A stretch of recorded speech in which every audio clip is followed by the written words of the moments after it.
gardeners, Katie here. Today we're going to talk about Ranunculus. This flower is amazing and it takes a little bit of trial by fire, but it is absolutely worth it. Their beauty is almost unrivaled and they really don't have to be that complicated.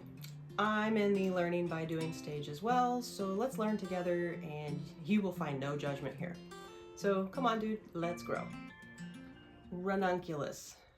What kind of name is that? It comes from the Latin word rana, meaning frog, and unculus, meaning little. It's thought that they were given this name because their natural habitat is near bodies of water, just like frogs. They grow from a surprisingly ugly little thing called a corm.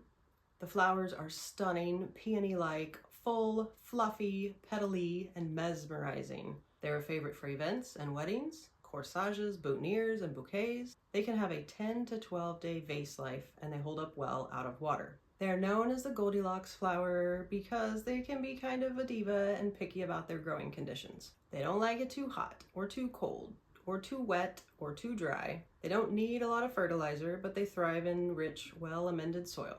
They are a diurnal flower, which means they open in the day and close at night. They perform best in areas with mild winters and long, cool springs. They prefer the shorter daylight hours and cooler temperatures of spring. The ideal temps for these divas are 60 to 70 degrees Fahrenheit in the day and 40 to 50 degrees Fahrenheit at night. When it stays above 70-ish degrees Fahrenheit, they'll pout and they'll go dormant.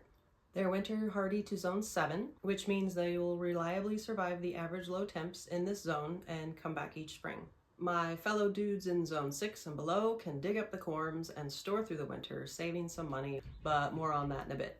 Before planting, there are 3 planting decisions you need to make. 1. When to plant, fall or spring? 2. Are you going to soak the corms or not? 3. Are you going to pre-sprout or plant directly? Decision number 1, when to plant, fall or spring? To make this decision, you need to consider what zone, growing conditions, and structures you have available. In warmer zones, 7 to 10-ish, you can overwinter the corms, especially in drier, non-humid conditions. Plant in the fall or early winter with a plan to protect if it gets 25 degrees Fahrenheit-ish or below. They will sprout in the spring when the time is right. In colder zones, 4 to 6-ish, wait until the spring, aiming to plant out about 4 to 6 weeks before your last frost date. They can take a light frost. If you have a hoop house structure or good row cover setup, try planting in the fall, but be prepared to offer lots of protection from the freezing temps as they may freeze and rot. Once you know if you're planting in the fall or the spring, you'll know when to order your corms. For best results, order the biggest ones available. And don't be afraid to experiment over the years with the planting timing and setup in your area until you perfect it. Everyone's experience will be unique due to their region and growing conditions. Decision number 2, to soak the corms or not. This should be an easy decision, but it's worth mentioning here. The corms will arrive dry, lifeless, and dormant. They're described as dried octopus, squid, or I've even seen people call them cockroaches. You will be surprised and convinced you were ripped off. Soaking in water breaks the dormancy and plumps them up and gets them ready to grow. It is not technically mandatory. Some people plant dry corms directly, but soaking is highly recommended to get them going. You'll want to soak for 3 to 4 hours in room temperature water. Do not over soak or the corms can rot or suffer from bacterial growth. You can use mesh bags, pantyhose bags, or organza bags in buckets, or you can just use mason jars or bowls. But don't forget to use labels to separate multiple varieties. Some say to use a fish tank bubbler or run a stream of water over the buckets constantly to avoid the water becoming stagnant, but most don't find this necessary. Just change the water out every hour or so and you should be fine. Okay, so we have decided if we're planting in the fall or the spring, and we've most likely decided to soak the corms. So what's next? Decision number 3, to pre-sprout or plant directly. Once you've soaked the corms, you can either plant directly out in the garden or pre-sprout the corms. Pre-sprouting allows the roots to start growing and leaves to begin sprouting. Like soaking, pre-sprouting is not mandatory, but there are benefits. You get a jump start on the growth. The flowers will bloom a few weeks sooner than if they were directly planted. You also have the chance to weed out any duds. It's better to know now than when they're taking up space in your garden. By pre-sprouting, you also avoid the chance of corms rotting in the ground. But most of all, you just have more overall control of the process in ideal conditions. Since these flowers take a little bit of extra time, love, and planning, it's kind of nice to feel like you have some control over the situation. You'll want to start the pre-sprouting process 2 to 3 weeks before you plan to plant them out. It's kind of a tongue twister. Remember, in the spring, you are aiming to plant them out 4 to 6 weeks prior to your last frost date. So you'll want to add this 2 to 3 weeks on top of that. For me, in my area in 6B, my average last frost date is around April 21st. 4 weeks prior to that is March 24th. 2 weeks prior to that is March 10th.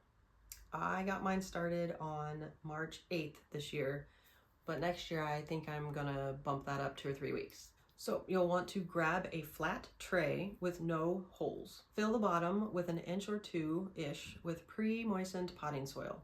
Make sure it's not wet or the corms could rot and mold. Gently squish the corms feet down into the soil and cover with some more soil, but don't bury them deeply. Place in a cool, dark, low humidity location that maintains temperatures of 40 to 50 degrees Fahrenheit. No heat mat is needed. Remember, they are a cool, loving flower. You might want to consider a humidity dome or some saran wrap over the top of the tray if your area is dry and the soil dries out really fast. If you get wispy, whitish, moldy looking stuff on top, don't freak out, but take this as a sign that they're too wet and either remove the dome or the plastic wrap or move them to a less humid spot. Check them daily and mist only if they're dried out. Remember, there's no roots growing yet, so there's nothing to soak up any excess water, so they'll just sit there and rot. Once they produce the rootlets, they are ready to be planted.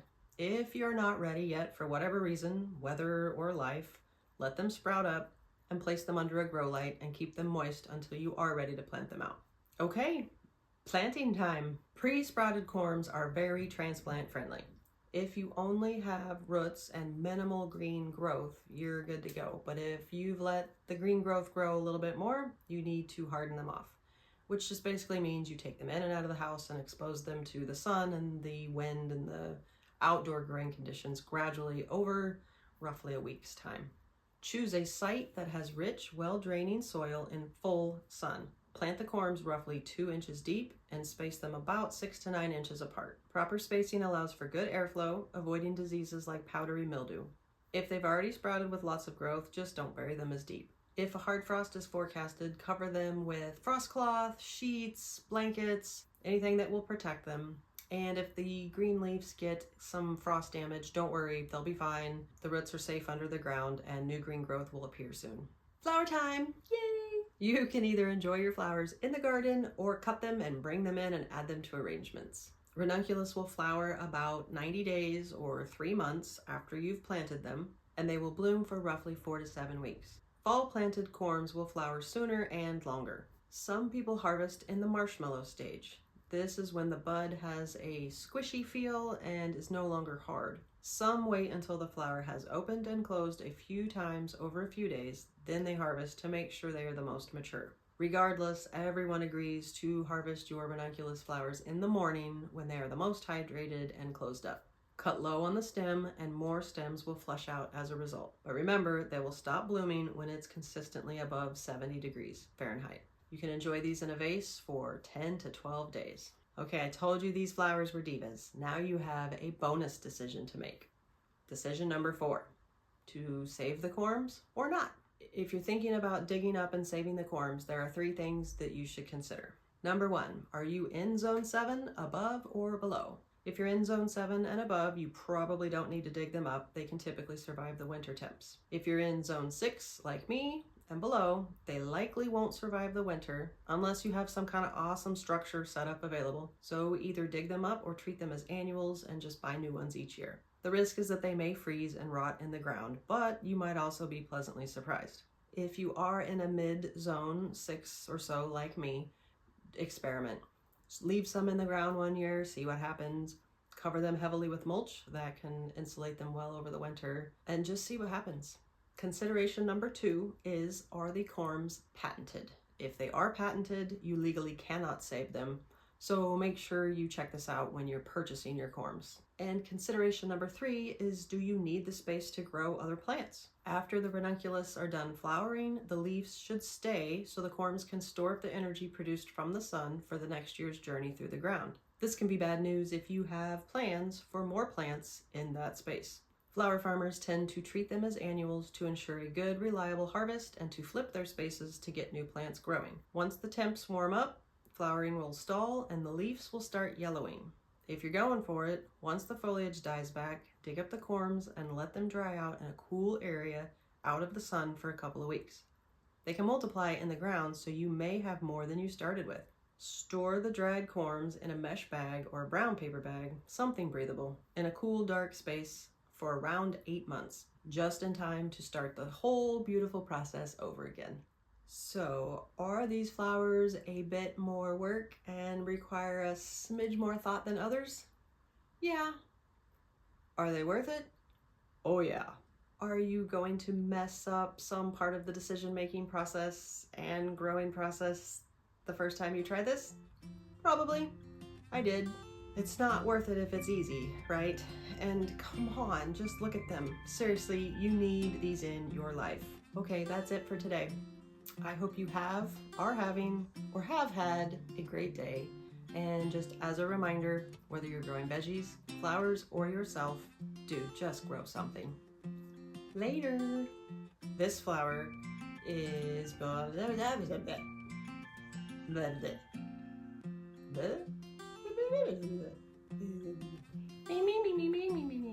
3 planning decisions you need to make before you plant. I just said that. Sorry, this is the family show. I suck at this. Only missed if they are dry. Feed the corm for the tongue twister.